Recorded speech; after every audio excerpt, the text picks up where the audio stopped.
Hey guys, in this video, I'm going to show you the 10K trap and how not to fall into it. Because a lot of you fall into this trap where you make 10K, 5K, 20K, and you can't scale anymore because you don't know what's holding you back. And after working with hundreds of clients and making over $75 million for them, I know exactly where the bottlenecks are, and I learned some lessons from them and implemented them in my business because I used to be in your shoes. So the skills and habits that built your first 10K month are the exact same things that will keep you from reaching 100K. Not because they stopped working, but because you never stopped doing them yourself. At 10K, you are the business. At 100K, the system is the business. A lot of you read that line and you're like, okay, I know that already, right? But how do you actually systemize it? Right? The transition between those two is not about working harder. It is about making a series of decisions to stop being the operator and become the architect. And I'm going to tell you right now, as a person that takes client results very, very seriously, and a person that takes his work very seriously, it's very difficult for me to remove myself from the business. It took me a while to learn this as a skill. I even consulted, some of the top entrepreneurs just about this problem. Like Brad Lee was one of them. I paid him for consultation. So the first thing I want to do is I'm not going to go through this because it's just an overview. So why 10K becomes the ceiling? Getting to 10K a month required you to be involved in everything. You had to understand every part of the business to build it. That was the right move. The problem is most people never stop. They keep doing what they did to get here and wonder why the number isn't moving. The ceiling is not external. It is the fact that you are still operating the business instead of architecting it. Okay? 10K is built by hustle and hands-on control, which is a good thing. Never let someone tell you, oh, why you work so hard for just 10K. Bro, okay, 10K is actually okay. It's actually good. All right. But you want to get to 100K, you need to build systems and leverage.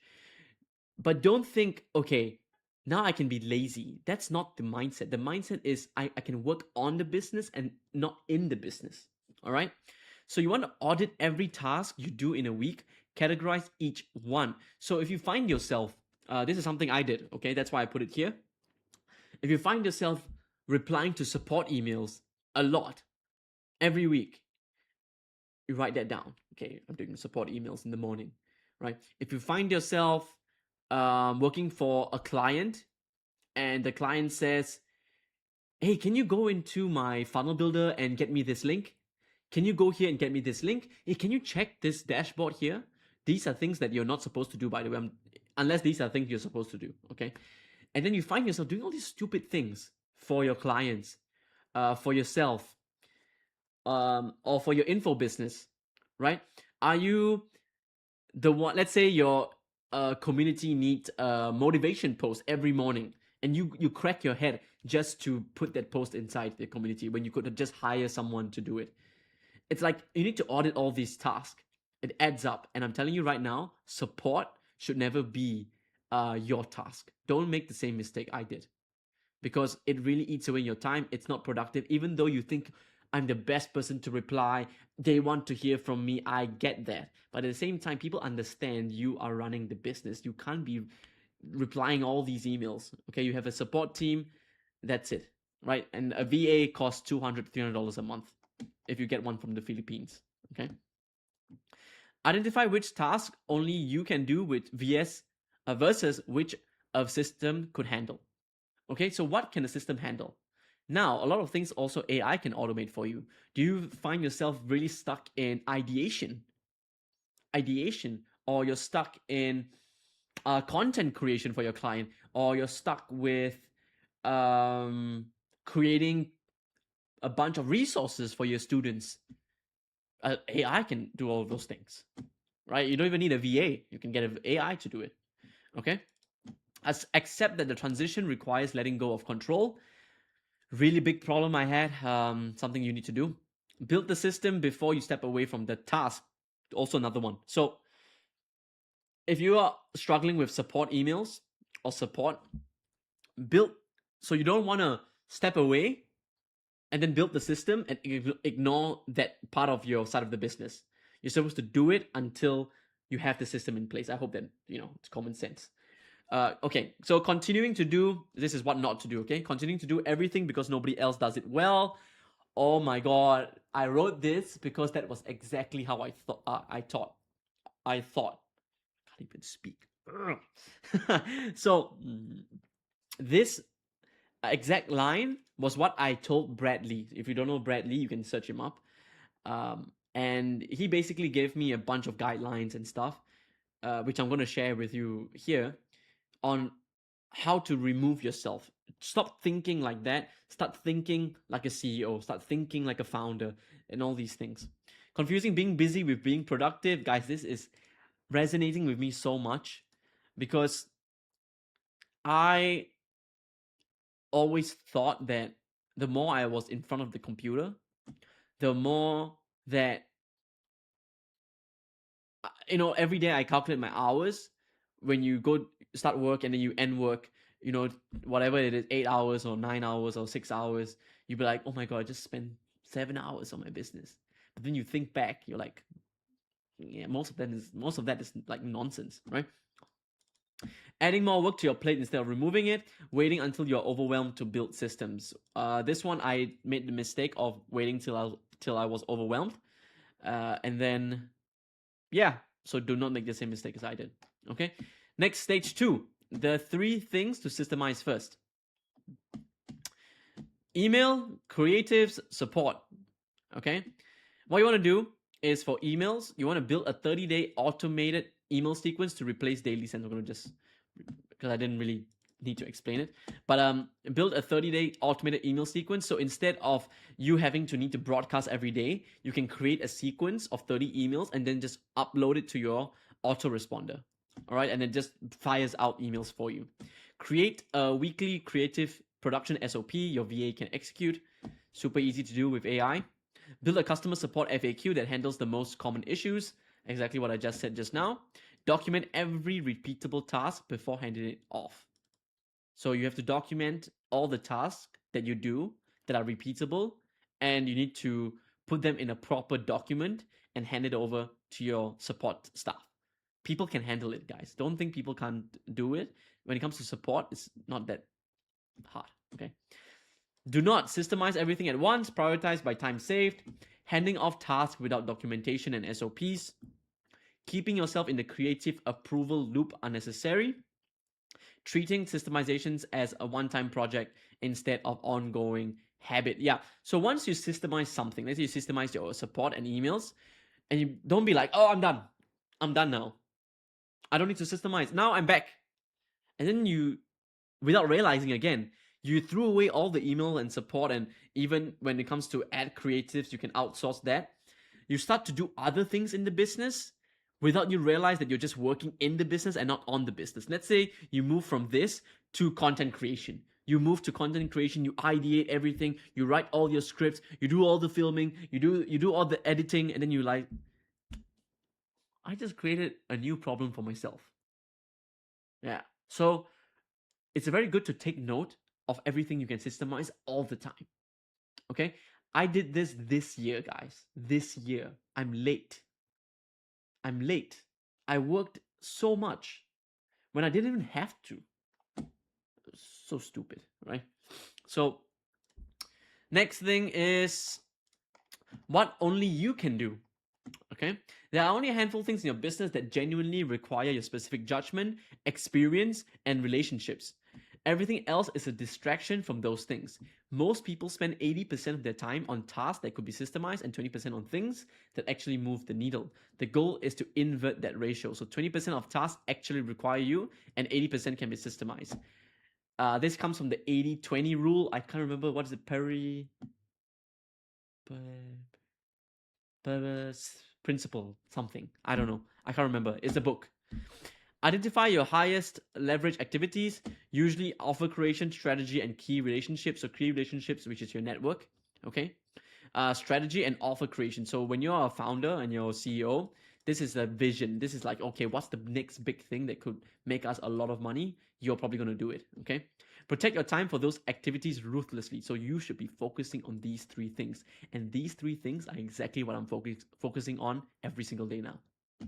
Every single day. And I enjoy the hell out of it. Yours may look different. Maybe it's not offer creation. You have someone else for that. Maybe your partner does that. Maybe yours is ideation for content. Maybe you love doing ideation. So it could be that, right? If content is what's going to make you famous and rich, if you want fame, then that is for you, right? Build systems for everything else before you need to hand it off. Review your calendar weekly. Cut anything that doesn't require you specifically. And what not to do is spending time on tasks you could document and delegate. Believing that no one else can do things as well as you. Treating all tasks as equally important. Do not do this. Not all of it is equally important. But this one, I put it here because one of my clients said this. But most people, when you ask them, do you really think you should be doing that? No, I hate it. I freaking hate it. And then they say, okay, maybe you should time to outsource and systemize that part. They know. You know what you should not be doing. Okay. So adding new responsibilities without removing existing ones. So that's the last one. And then we go to stage 4. What only you can do. There are only... Wait, this is stage 3 again. Guys, there we go. The numbers that tell you where you're stuck. Oh, this is so important. I'm a numbers guy. Okay.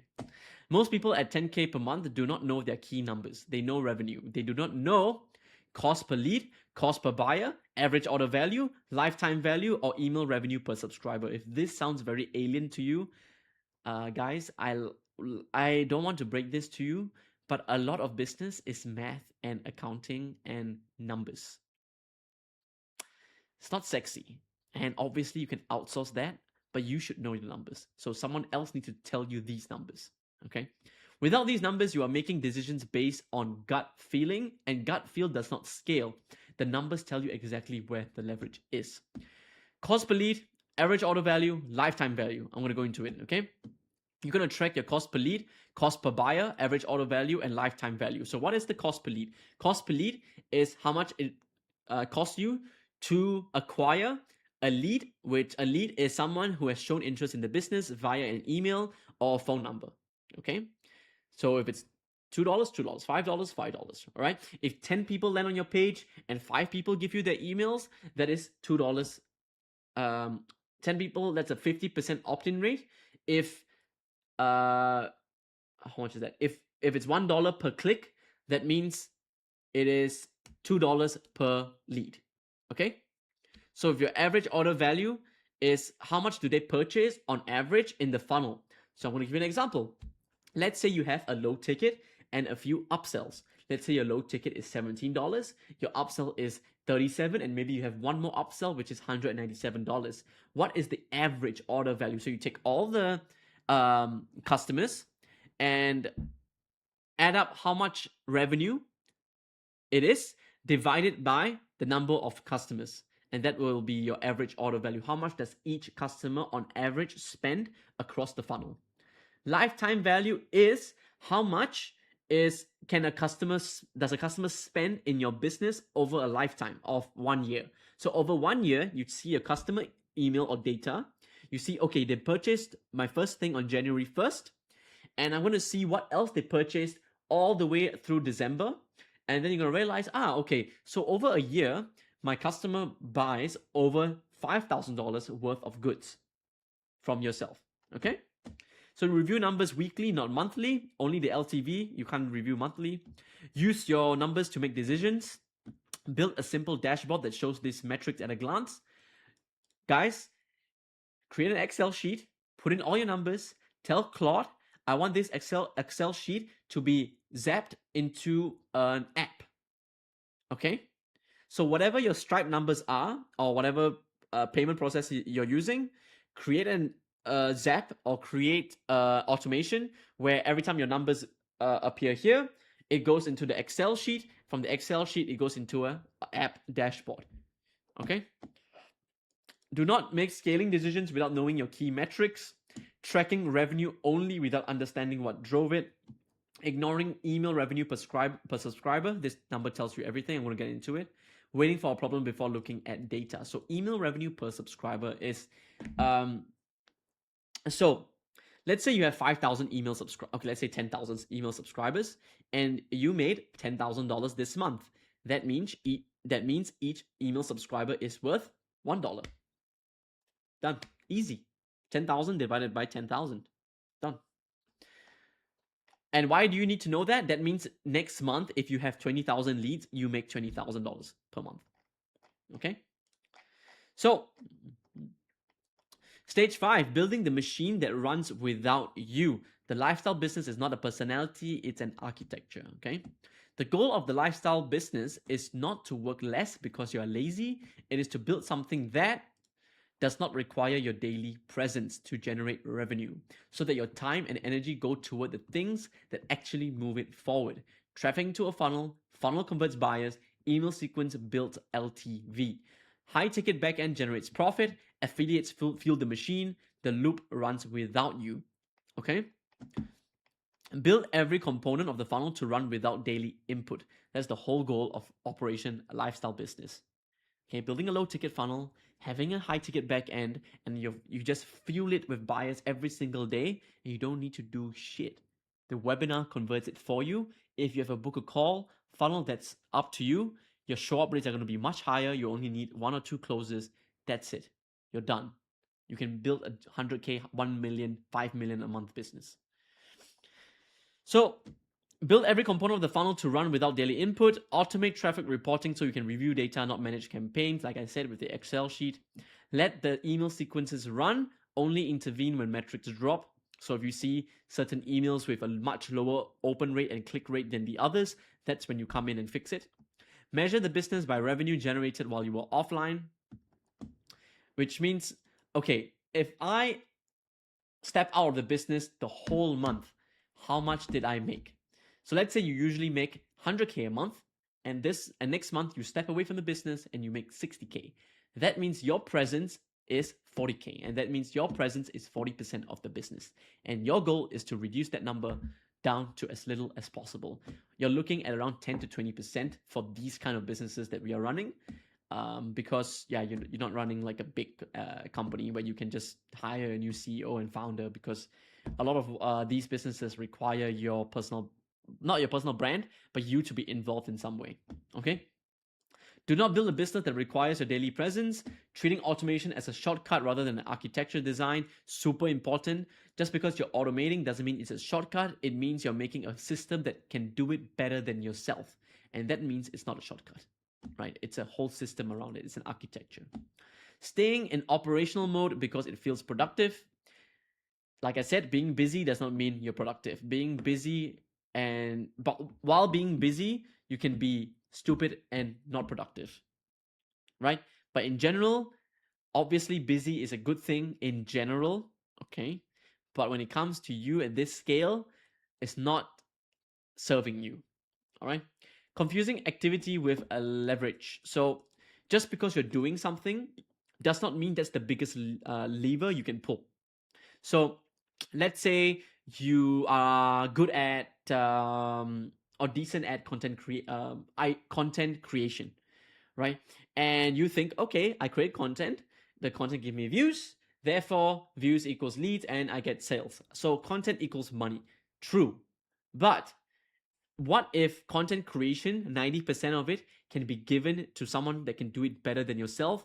All you have to do is just review it. Now, the lever is, you can pull so much harder because you can review, you can come up with more ideas, you spend more time thinking of how to take your business to the next level via content creation instead of the content itself. Okay? So, yeah, I hope this video was useful to you.